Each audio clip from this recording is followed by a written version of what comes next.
Bonjour à toutes et bonjour à tous. Donc, bienvenue sur ce live consacré au choix des enseignements de spécialité, hein. C'est un peu le dernier trimestre qui va consolider vos choix et vos... Donc, je me présente.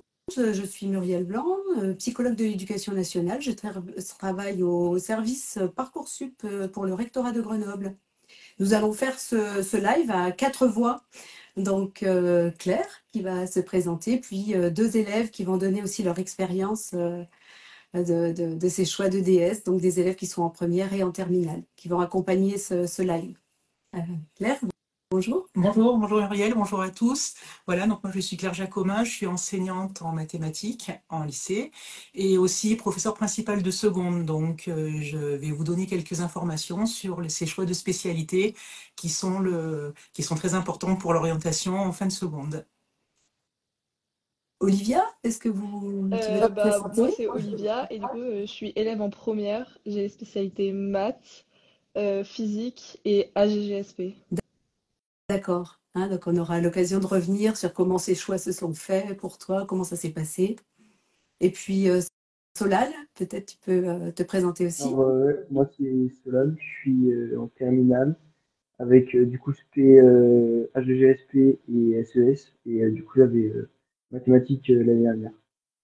D'accord. Donc, pour vous expliquer un petit peu, bon, pour certains, vous avez déjà participé à des lives, mais vous pouvez poser vos questions hein, dans le chat. On va passer un certain premier temps pour présenter ces EDS, comme on dit, enseignement de spécialité. Et puis aussi, on vous donnera des outils avec lesquels vous pouvez, qui peuvent vous aider. Voilà, donc peut-être Claire, on va commencer par présenter quels sont ces EDS, bien que on le sait, hein, tous dans vos établissements, vous avez déjà eu beaucoup de temps avec vos professeurs principaux, le psychologue de l'éducation nationale, pour préparer déjà ces choix, hein, que ce soit des présentations par les enseignants, que ce soit des forums avec des élèves qui sont aussi en première et terminale, que ce soit pour parfois des cours ouverts, la possibilité d'aller assister à un cours, hein, ou à deux, ou à trois, pour consolider ses choix. Donc on sait que tout ça c'est fait déjà dans vos établissements, et ce live, eh ben, il est en complément de tout ce qui est déjà fait. Alors Claire, est-ce que tu Voilà, peux donc nous je vais présenter? vous présenter un petit peu plus précisément tous ces enseignements de spécialité. Donc déjà, il faut savoir qu'il faudra que vous en choisissiez 3 parmi toute une série que je vais vous donner par la suite.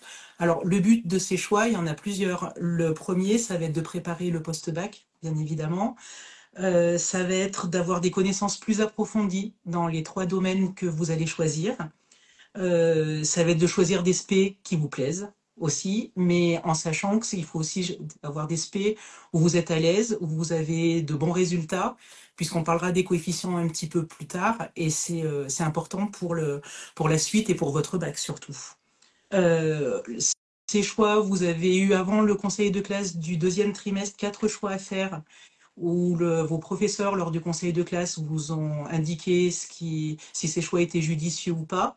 Ils ne sont pas définitifs, bien évidemment. Vous allez pouvoir retravailler au troisième trimestre avec vos enseignants, avec les psy-EN, bien sûr, avec les professeurs principaux, pour affiner vos choix et voir lesquels seront les plus judicieux pour les donner au troisième trimestre. Et le conseil de classe, là, se prononcera pour vous dire si ces choix vous amèneront vers quelque chose de positif ou pas. Alors, sur les différentes spécialités, on va dire que dans l'ensemble des lycées, il y en a souvent 7 hein, qui sont communes vraiment partout, les plus courantes. On retrouve maths, physique, SVT, on a tout ce qui est économique avec SES, on retrouve AGGSP qui correspond à l'histoire géopolitique et sciences politiques. On a HLFI qui est plus humanité, littérature et philosophie. Et LLCE qui correspond aux langues et littérature, culture étrangère en anglais. Après, se rajoute, selon les lycées, bien évidemment, tout ce qui est informatique avec NSI. Il y a les arts, avec dans certains établissements, comme le cinéma par exemple, ou la danse, la musique, Le théâtre, la musique, les arts plastiques. C'est vrai que ce c'est sont assez large. des enseignements plutôt rares, on va dire, C'est mais ça. qui se font dans peu d'établissements. Et c'est vrai que peut-être on peut le rajouter, si un élève souhaite faire cet enseignement qui n'est pas dans son établissement, alors il pourra malgré tout le demander, bien sûr, hein, et son établissement, là, au mois de mai, inscrira cette demande, hein, via un outil Oui. qui permet ensuite de gérer l'ensemble des demandes et donner une suite favorable ou pas, hein, selon si c'est possible ou pas. Mais en tout cas, c'est important de savoir qu'un enseignement de spécialité qui n'est pas proposé par l'établissement peut être demandé dans un autre établissement. Voilà, il y a aussi tout ce qui est sciences de l'ingénieur, si on continue la liste.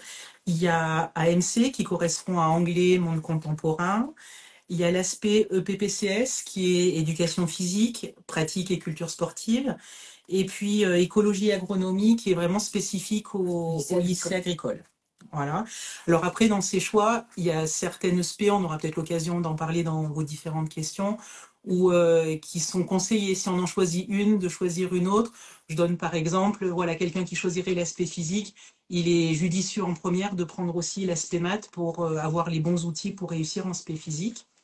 Donc ces 3 choix qui sont faits en première, chaque spécialité aura un enseignement de 4 heures chacune. Et en fin de première, on va vous demander d'abandonner une de ces spécialités. Vous en garderez donc 2 en terminale, qui elles auront 6 heures chacune tout au cours de l'année. Bien se renseigner sur le post-bac pour savoir quelles sont celles qui sont nécessaires à la poursuite d'études. Parce que voilà, faire juste le choix du cœur peut risquer de vous entraîner vers des choses un peu compliquées pour le post-bac. Je vais aussi vous donner les coefficients parce que c'est quand même important de le savoir pour le bac. Donc l'aspect abandonné de première, elle comptera pour un coefficient 8. Et les 2 spé de terminale, alors l'aspect de première, je rajoute, aura pas d'examen. Hein, ce sera sur le contrôle continu de première. Et les 2 spé de terminale auront une épreuve à la fin de l'année, une épreuve de bac. Et elles auront chacune 16 de coefficients. D'où le choix important d'être à l'aise dans ces spécialités pour l'obtention du bac et éventuellement d'une mention. Oui, bien sûr. évidemment, parce que c'est un volume horaire quand même dans la semaine qui est important. Hein, donc ça veut dire que vous êtes élève, vous allez en cours et vous allez avoir 12 heures. Hein, si on cumule les terminales, les élèves ils pourront nous dire aussi peut-être leur vécu, mais c'est vrai qu'on choisit quand même une discipline dans laquelle on n'est pas en difficulté, puis pour laquelle on a du goût à étudier. Je pense que ça c'est important, et notamment quand on parle de l'après-bac, avoir le goût des études, c'est déjà choisir des spécialités dans lesquelles on va apprécier aller en cours. Hein, ça c'est vraiment quelque chose qu'on peut dire. Oui, complètement. Est-ce que Olivia ou Solane, vous avez quelque chose à ajouter par rapport à ça, ce que vous avez choisi, vous, comment vous l'avez choisi? Comment ça s'est passé pour vous? Peut-être Olivia, tu peux commencer à nous dire comment s'est fait ton choix? C'est parce que je savais pas du tout ce que je voulais faire, du coup j'ai pris des trucs qui sont assez différents, enfin entre la physique et la GGSP, et les maths parce que j'étais forte en maths, que j'avais des bonnes notes et que j'aimais bien ça.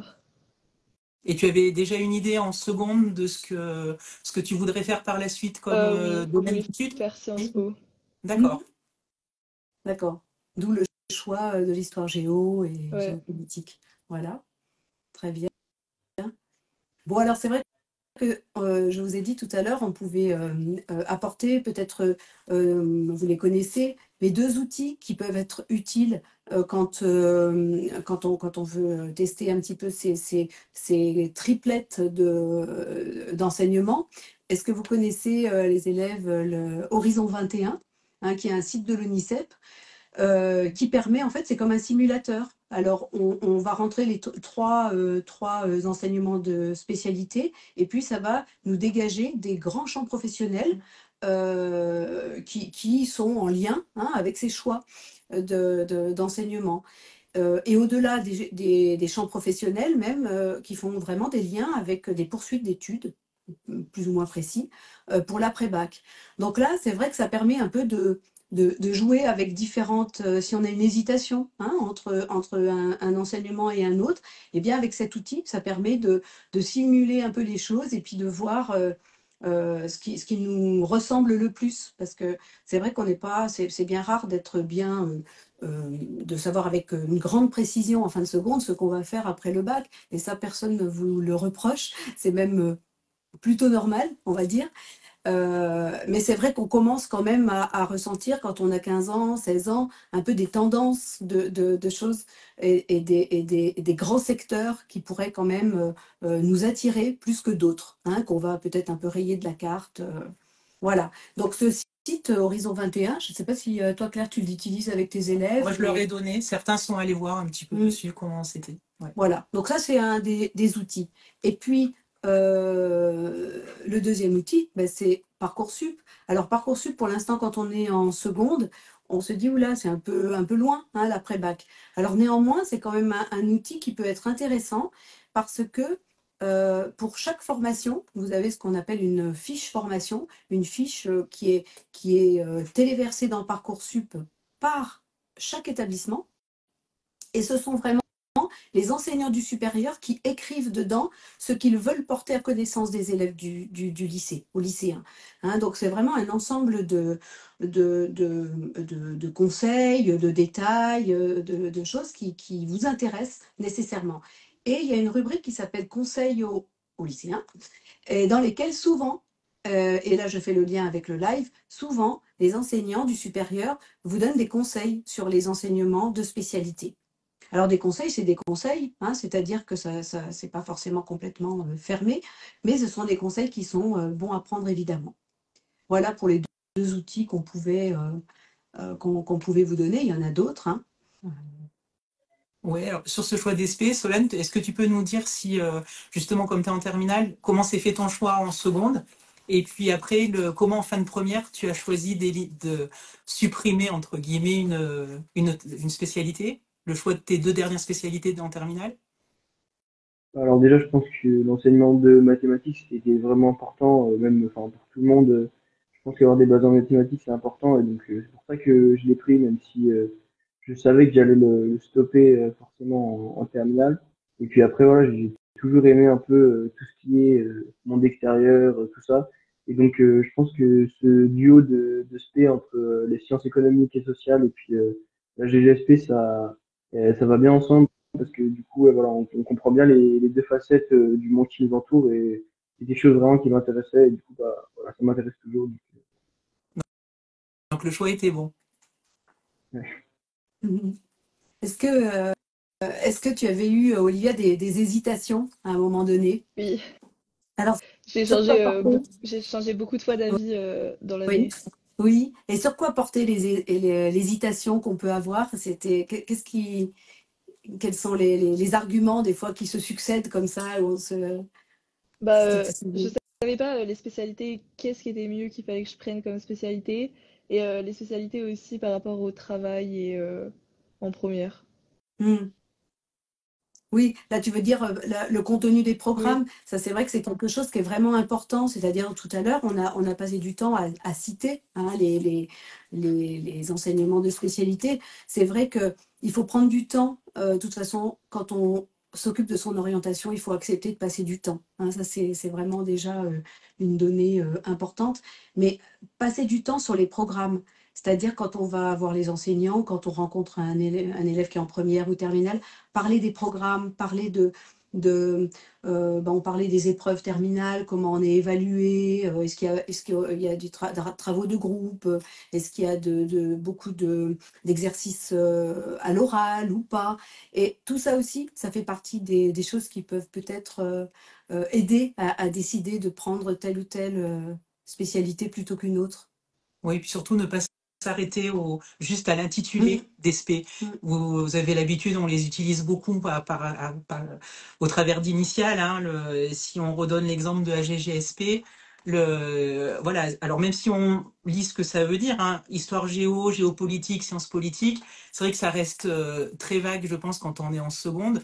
Donc par exemple, sur une spécialité comme ça, n'hésitez pas à aller voir votre professeur d'histoire géo, votre professeur de SES, mm. qui pourront vous parler un petit peu plus des contenus et vraiment de savoir à quoi ça va correspondre parce que je ne sais pas si voilà Olivia ou Solal, est-ce que quand en seconde on vous parlait de tout ça, c'était aussi clair que ça ou est-ce que vous avez découvert en première vraiment les choses une fois que vous étiez dans l'aspect? Comment vous êtes renseigné? Est-ce que je sais pas, Olivia, est-ce que tu peux nous dire un petit peu comment le contenu, comment tu l'as découvert?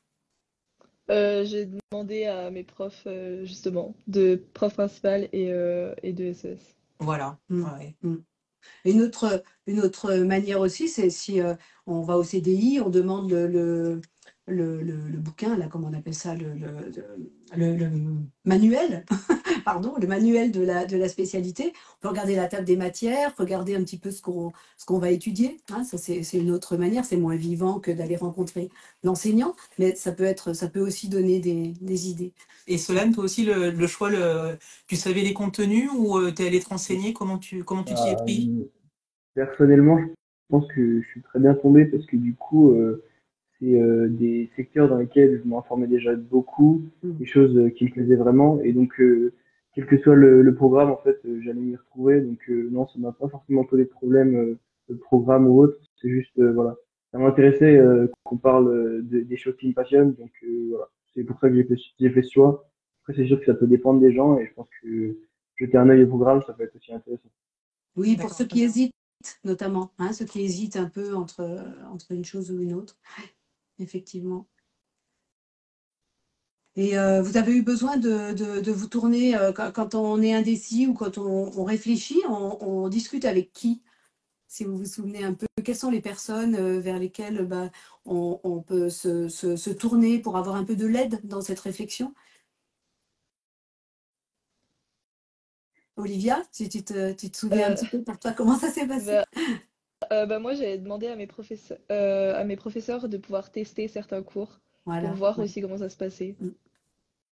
Et ça a pu être possible. Oui. Mm. Ouais, n'hésitez surtout pas Mm. Mm. à solliciter vos enseignants parce que voilà, ils trouveront toujours une solution. On peut accueillir en effet dans nos Ouais, cours bah oui, les ou donner des concrets, réponses, voilà, bien sûr. ou vous aiguiller vers des enseignants de la spécialité qui vous donneront plus de conseils. Mm.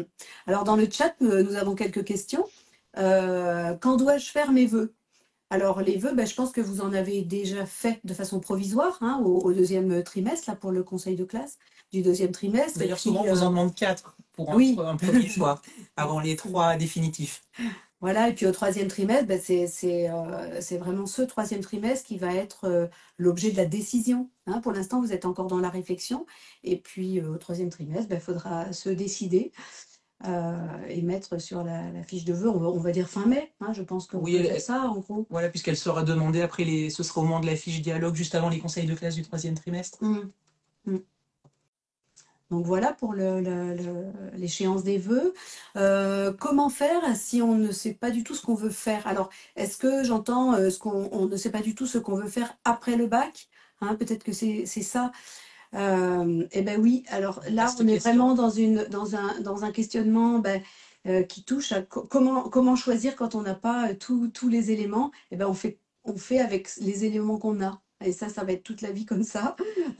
Et donc, ben, les éléments qui sont du présent, ben, ce sont les disciplines dans lesquelles vous êtes à l'aise, dans lesquelles vous réussissez, dans lesquelles vos enseignants peut-être vous voient bien réussir aussi. Hein. Il y a se sentir réussir, il y a le regard que les autres aussi peuvent porter sur vous. Ça, c'est toujours intéressant. Ça ne veut pas dire qu'on le prend pour argent comptant, mais je pense que c'est intéressant à prendre en considération. Voilà, donc celui qui ne sait pas du tout ce qu'il veut faire, eh bien, il choisit avec le présent, c'est-à-dire avec ce qu'il aime et ce qu'il pense pouvoir réussir. Quand on voit les coefficients et le nombre d'heures dans le programme, hein, en première et en terminale, je pense que on ne va pas se mettre dans des matières dans lesquelles on sera en difficulté. On met en péril un peu son bac et on met en péril, de ce fait, si on met en péril son bac, l'après-bac. Donc, j'ai envie de dire, on choisit avec les éléments du présent, c'est-à-dire ce qu'on aime et ce qu'on réussit là maintenant. Et puis si on ne sait pas rentrer par la fenêtre du métier que l'on veut faire, mais du domaine qui nous intéresse. Ouais. Ça permet déjà de sélectionner un petit peu certaines spé. C'est toujours intéressant de travailler par les domaines d'intérêt plutôt que par le métier. Exactement. La finalité, ça viendra après. Oui, ça vient des fois bien après le bac, le métier. Hein. Et c'est pour ça que le site Horizon 21, il donne des grands champs professionnels. Des fois, ça peut vous suffire. Hein, ça peut vous suffire. Alors on nous demande de repréciser l'horaire de chaque spécialité. Donc en effet, en première, c'est 4 heures par semaine pour chaque spécialité, ce qui vous fait un total de 12 heures pour vos 3 spécialités, et qui en terminale deviendront 6 heures pour chacune des 2 spécialités, d'où à nouveau les 12 heures en spécialité. Alors, comment faire si les spécialités proposées dans mon lycée ne correspondent pas à mon choix, hein, au métier qu'on envisage, au choix qu'on veut faire après le bac? On l'a dit tout à l'heure, il y a tout à fait la possibilité de demander d'aller faire une spécialité ailleurs, dans un autre lycée. Hein, il y a tout un petit procédé, on va dire. Voilà, ça c'est votre lycée qui va s'en occuper. C'est-à-dire que vous, ce que vous avez à faire, c'est faire écrire dans votre fiche dialogue ce que vous souhaitez faire. On nous demande aussi le choix d'une spécialité anglais avec 2 autres spé scientifiques risque-t-elle de fermer des portes pour les études supérieures? Spécialité anglais et 2 autres spécialités scientifiques? Non. Non. Non, elle va en ouvrir même beaucoup. Hein, on peut dire que ça va même ouvrir beaucoup de portes, 2 enseignements de spécialité, plus l'anglais, enfin en sciences, plus l'anglais. Non, Ouais, c'est peut-être plus le choix des 2 spécialités scientifiques qui aiguillera vers un domaine plutôt qu'un autre. Après, voilà. Bah, quoique oui et non, parce que si cette personne, elle décide finalement d'aller faire plutôt des choses liées à l'anglais. Oui, non, mais je veux dire, voilà, sur la côté scientifique. Ah oui, oui. Voilà. Oui. Ah oui, donc en creux, il fallait comprendre, est-ce que je peux ne prendre que 2 enseignements de sciences Moi, je et l'ai pas compris 3? comme ça, oui. Ouais, mais beaucoup d'élèves font ce choix d'avoir 2 enseignements scientifiques et puis un 3e transversal, enfin autre, hein, notamment des fois les lettres, la philosophie par exemple, c'est tout à fait, ou l'anglais, ouais, tout à fait. Bon ben on arrive à la fin de ce live. On va remercier avant tout Olivia et Solane, hein, de nous avoir accompagnés parce que c'était vraiment très intéressant pour nous, pour les élèves. Et merci à tous d'avoir participé. Voilà. Et n'hésitez pas, si on n'a pas répondu à toutes vos questions, retournez, allez voir vos enseignants, allez voir votre professeur principal, allez voir la psy-EN qui est dans l'établissement, et vous aurez réponse, je l'espère, à toutes vos questions. Exactement. Et le prochain live, ce sera le 10 avril avec les expériences du CVL. Au revoir. Au revoir.